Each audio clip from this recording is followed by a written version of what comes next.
I've been in the nonprofit space for 2 decades, and I've seen enough and been a part of enough to know that sometimes what you're working towards isn't always the result that you get.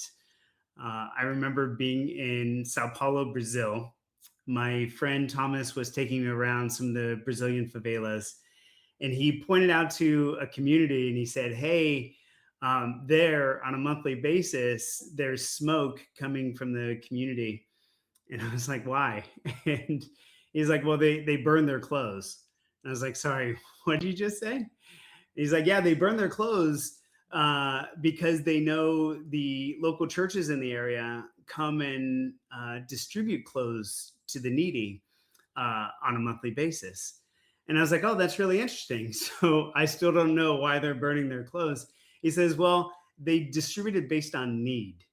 And if you look needier than your neighbor, you get first pick of the new clothes that are coming through." And so the burning of the clothes was community members trying to look more needy than they actually were.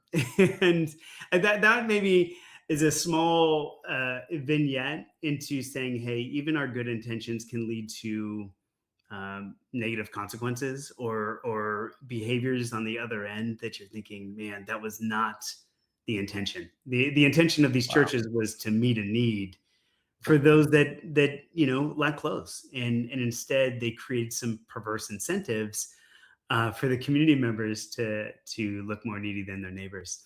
So I think that is what like drives me in terms of, well, what does impact look like? What does that mean?